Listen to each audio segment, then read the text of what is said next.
What's up guys, I'm here at Rock Creek, the newest downhill park, shuttle park here in the southeast. I had a really cool opportunity to come out here today and not only ride with Neko and a bunch of other awesome dudes, I actually got the opportunity to test Neko's Frameworks downhill bike for the rest of the day today. I just did a few warm-up laps on my bike to get comfortable here. I wanted to get comfortable on the bike that I know that I've been riding for the past few months because it's really not a good idea to come to a place you've never ridden and just jump on a bike that you've also never ridden. I'm warmed up now and it's time to move over to the Frameworks bike and see how it is. I've been following Neko's YouTube series and watching the whole prototyping process and how it's evolved. I think that based on that, he's made a bike that I think I'm gonna like a lot too, so I'm excited to ride it. But the only way to find that out is to go get on it and do some laps, which I'm about to do right now.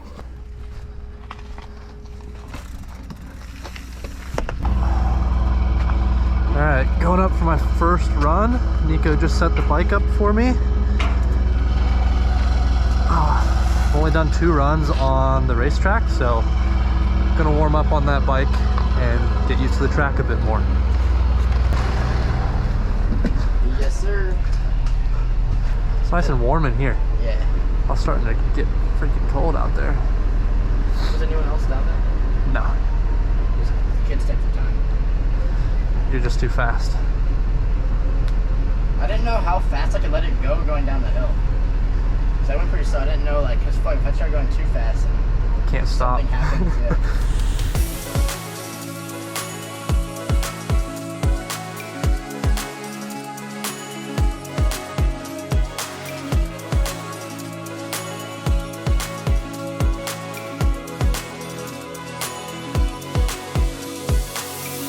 You got that, bro. You got it.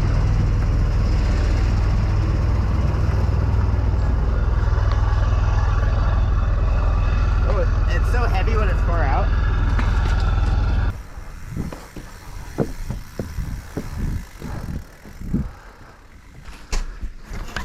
Hopefully you don't drop me too quick. Okay. This thing is crazy. It's like so far out. All right, this is my first run on Neko's bike. Pretty stoked for it. Good. Yep.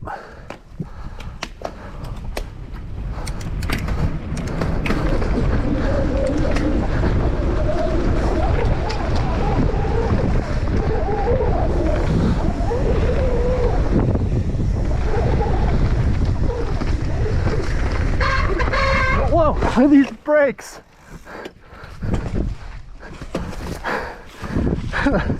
Hell yeah. Wash the front immediately. Got no brakes. Honestly, might run down the road.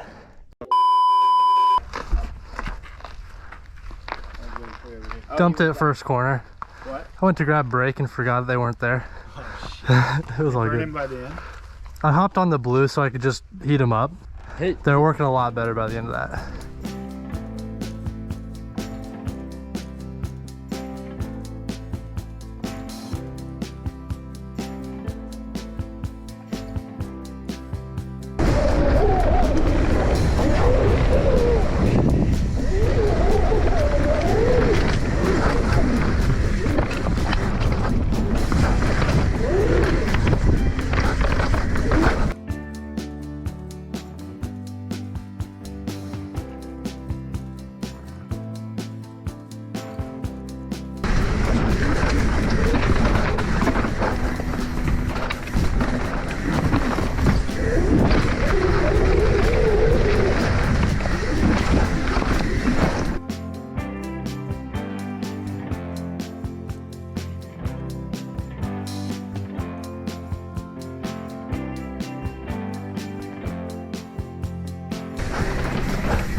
boy.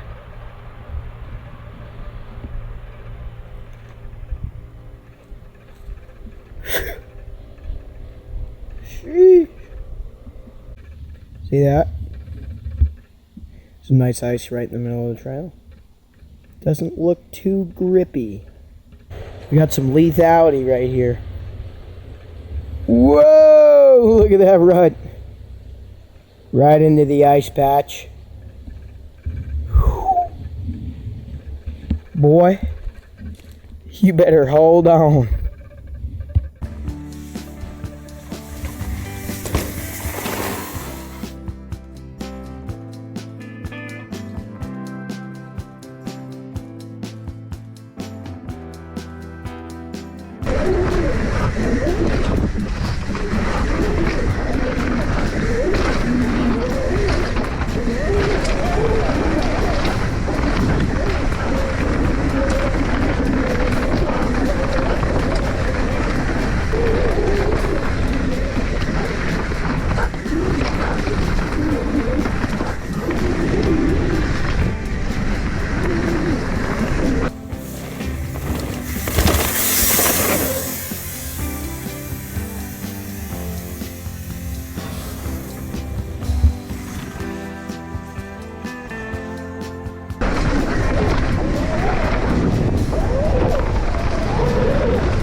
All right, everyone, I just finished up 2 days of testing the Frameworks bike, and I wanted to sit down with the man behind the bike and kind of talk about the bike and how I felt on it. But first, I wanted to say thank you for having me out. It was a lot of fun, and not a lot of people get the opportunity to do that.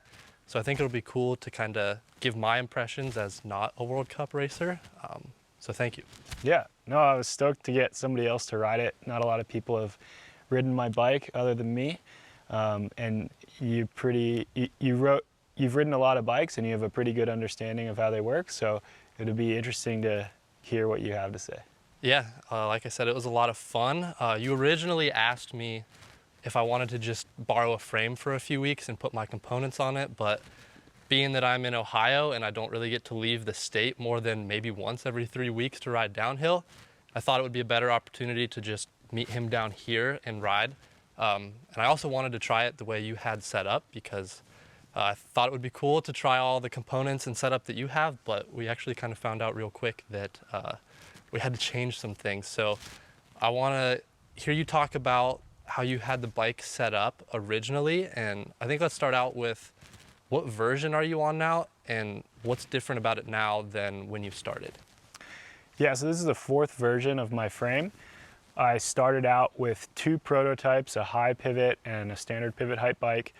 Did a bunch of timed runs and testing back to back on those 2 to arrive at this design. The 3rd one I made was kind of a hybrid of the 2. It's a higher main pivot than most bikes that don't have an either pulley, but I used the O-chain to kind of take care of the pedal kick, and I think that works pretty well. It gives you kind of the best of both. And then since that version, I kept all the pivot locations the same and have improved the construction. So we changed some of the tubing, changed some of the gussets, and just tried to make it a little more durable. It's been a big learning process, cracked some frames midway through the season, and just not having like a big bank of resources and experience to pull from, it was a lot of trial and error. So this latest frame, the construction's been working well. We've been durability testing it and it's been holding up. Yeah, this is the 4th one. I don't think it will be the last, but we're getting closer every time.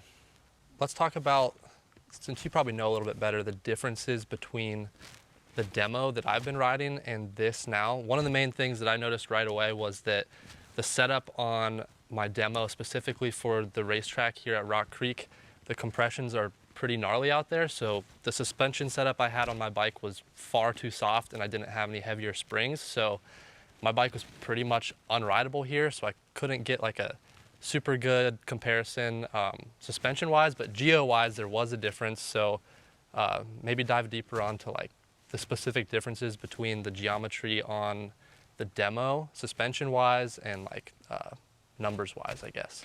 Yeah, so as far as the static geometry goes, the bikes are more different in that department than suspension. The demos are all pretty small, like the reaches are pretty short. Even the S4 is the biggest one. Yeah, I have an S4, and I think the longest reach that you can get on it, I believe, is 466. Yeah, so by today's standard of most bikes, that's pretty short, and I don't know why they did that. Their race team rides smaller bikes. They don't ride stock bikes anyway, but I think maybe they would have done some research about who's buying the bikes and which ones they sell the most of and try to hit their sweet spot for sizing. But yeah, a lot of people I know would like to ride a demo, but they're just not big enough, even in the biggest one they make. So I was able to put my reach adjust headset backwards and go minus 10 mil from 480, which is where I run it, to 470, which is as close as we could get to the bike that you were used to riding. And then the chainstay length is quite a bit shorter on the demo. I think they are known at Specialized for running pretty short chainstays, which have a nice out of the box, like snappy feel. But for racing, I'm chasing a little more stability and trying to get grip through the bike. Like the bike feels more planted and stable, but it definitely doesn't feel like snappy and playful with a longer chainstay. So being that this is a race bike, the chainstay on this is 455 static, and the axle path is a little bit more rearward than the demo as well. So at sag, it's going to be even longer. And I think the demo is what, 442? So no, if you run it in the longest reach setting, you have to run it in the shortest chainstay, which I believe is 438. Okay, so even a bigger jump on chainstay. So I'd say the chainstay is the most noticeable difference. Head angle, we're the same. Bottom bracket, we're within a few millimeters. And on a downhill bike, like those are the big geo things that you're looking at. Yeah, that was probably the biggest difference I noticed was the stability, specifically after you come over the bridge and then you have that left-hander at the bottom with like all the stair step rocks. Going down that just felt a lot more composed on this bike, being that the reach was a little longer and the chainstay was pretty big difference. So that felt a lot better on this bike, and it was the bike was really fun to ride once I got used to it. There were some other changes I had to make up front, but those weren't bike problems. Those were just setup problems. And like I mentioned before, he wanted me to put my components on it, but I thought it would be cool to ride it how he had set up, because I figured he'd have a pretty good setup, and he does. But at the end of the day, everyone has their own personal preferences. So one of the big ones was the front end. I just kind of felt like it was all over the place, and I'll let you dive deeper a little bit into the things we changed, because I really didn't have a lot of say in the setup. I wanted to get his opinion on it. I wanted him to set it up how he thought, and then I kind of just articulated what I was feeling out on the trail and let him suggest the changes from there. Yeah, I'd say two of the things that we chased was getting the spring rate right for you, and then front end feel. I think it took us a couple runs to get on the right spring. I suggested a 550 first, which at your weight would have put you like 25% sag. Then we went down to a 500, which probably be 27% sag at the shock, which is a little bit more than I would run, but at your speed, I think that was a good setting and gave a good balance for you. So once we got on the right spring rate, the bike felt to you like it was balanced, and both front and rear were kind of at the same spot in the travel. In the beginning, with the back end being a little bit stiffer, I think it was putting more weight on the front and maybe giving you a strange front end feel. So once we got that dialed, we got closer, and then I played a little bit with the rebound and the fork. I was always like running different pressure than I run. I'm kind of guessing on the rebound setting. When you go up or down in spring rate, you adjust the rebound to try to get the similar rebound speed, getting the right window for that spring. So being that you were running less pressure than I run, I was guessing on the setting. So you'd have to speed up the rebound a little bit? Is what Yeah, you're so saying? if we go for a lighter spring, like rebound's pretty easy to measure. It's like with the same spring at the same depth, it's gonna be the same speed, whereas compression is always different. So being that we're on a lighter spring, it's pushing back slower, so we need to open the rebound, make it faster in the adjustment range to get the same rebound speed. I didn't get it right the first couple tries, and I think I got it better when I adjusted it for you there. And then at the end, like the final thing that we did to get you comfy was putting your stem and bar on. I run a 40 mil stem and you run a 45. I think that one's 46. 46, okay. Yeah. So I like the feel of a 40. That's why I chose to use Spank stuff. When I did this program, like I made a list of all the companies that made a 40 mil direct mount stem, and there wasn't many, because I liked the steering response of that stem and kind of where it put my body weight in relation to the front axle. That's totally a preference thing. It's not one's better or worse. You can adjust to many different settings that way, but it's what I was used to, and what you're used to is a little longer stem. So the longer stem's gonna affect how the front end's reacting. It's probably gonna be a little bit more muted feeling as far as like steering inputs. So once we put your stem on, I think it got you in the range of where you were used to. And then bar sweep is just such a preference thing. There's not a better or worse bar sweep. But if you're riding something that you've been riding for a while, it's just gonna feel right at home.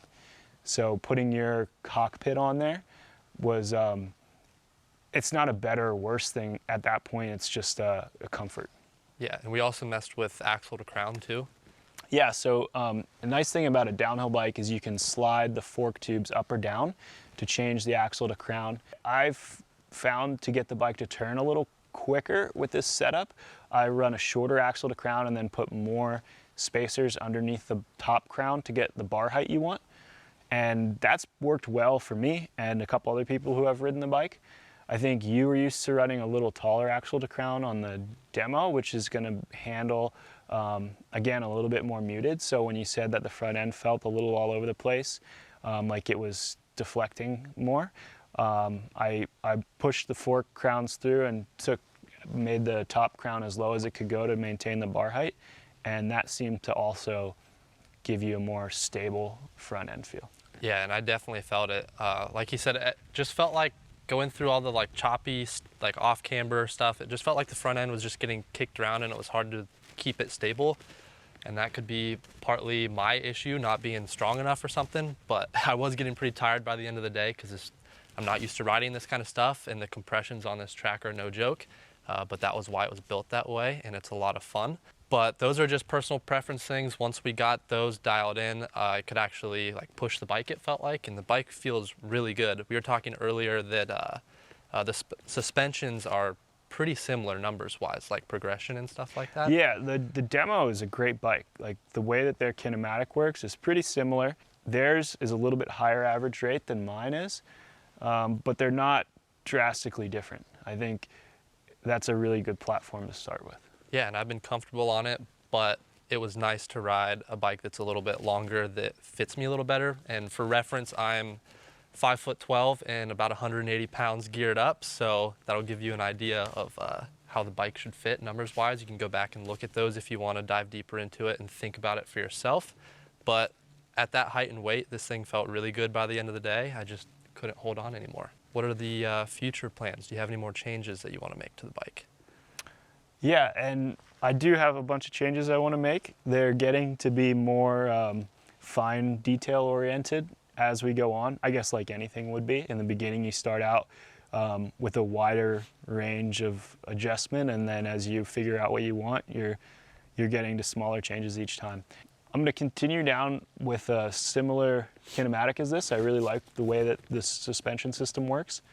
I'm going to work on improving the material feel, like the stiffness front to rear, stiffness of the rear end and the front triangle, their balance. And I've got a couple new frames coming that have a steel front triangle, a carbon rear end, chainstay and seat stay. So there's a few theories of how that stuff will work. I'm excited to just get it on the bike and ride it. It's obviously hard to be unbiased when I've spent the time to think of doing those changes and then design them. So I kind of know too much to be unbiased, but I try to be as much as I can. The carbon rear end should reduce the unsuspended mass, so all the moving parts of the suspension will have less inertia and hopefully give the suspension a more free feeling, as well as a more tunable stiffness. So with the carbon layup, you can go stiffer or softer. And then with the front end, trying the steel, I'm just interested to see if it'll feel any different. I didn't know you were trying to steel front end. Yeah, it'll be cool to, like, people rave about steel bikes having a dead feel. We shot for a similar overall stiffness, so it'll be interesting to see if the material has a different feel. What's the weight difference on something like that? It should be less than 1 pound on the front end. So it's pretty similar. Steel, you can go, especially with a front end that's somewhat simple like mine, it's just kind of 3 tubes and not that many machine parts. Steel in tube form is actually pretty light because you can go thin. Can't go too thin or else you'll have a soda can and it's gonna get dented. But the steel is like 5 times as strong and 3 times as heavy in tube form. So you can go quite a bit thinner and get even more strength out of it. And then doesn't add a ton of weight as long as you don't have a bunch of CNC parts. Are you gonna let it patina? No, that's another tough thing though. You have to dip it and make sure it's coated on the inside so it doesn't rust, and then paint it so that the outside doesn't rust. So there's a few more steps to take with steel. I'm not gonna get too deep into that first. I'm just gonna try to see what the ride quality is before I start getting into the deeper headaches of it. But I think it'll just be interesting. That's why I started this project, was to be able to try the things that a bike brand might tell me is a dumb idea or a waste of time or there's no budget for. Yeah. If I didn't try it, I'd be just like them. So gotta give it a go. Yeah, I mean, I think that pretty much covers everything. There's definitely some changes that it sounds like you're gonna be making, but overall I got on pretty well with the bike once I got comfortable to it. I wish I could have hung on a little bit better towards the end there because the bike was finally starting to feel comfortable for me. Hopefully this isn't the last time I get to ride it because it was a lot of fun. So thanks again for having me out. Yeah, I really enjoyed it. It was a really cool opportunity. Yeah, no, I was stoked. I was really excited to get you on it. And I guess it's just one of the things, like the closer we got with the setup and the more time you had on it, the more your body was wearing out. So yeah, and I was also learning the track as I went too. I did 2 runs on my demo before it, and just I knew that it would kind of be this sort of process, so I just felt it was better to learn the track as I figure out what we need to change on the bike. So we finally got to a good point, and I think I did like 3 or 4 more runs without changing anything, and the bike felt good. I was just struggling to hold on for more than like 45 seconds at a time. cool. Well, we'll have to do a long-term test next. Yeah, sounds good. Thank you. Yeah. Did you say you were 5'12"? Yeah, I always say that because it throws people off. I laughed at that.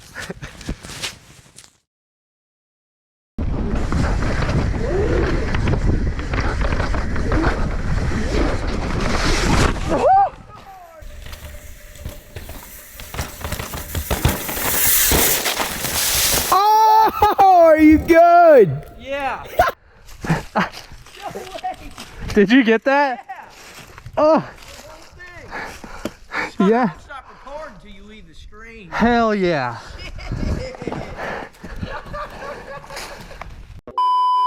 We got a running joke back home because one of our buddies is a service manager at a bike chain.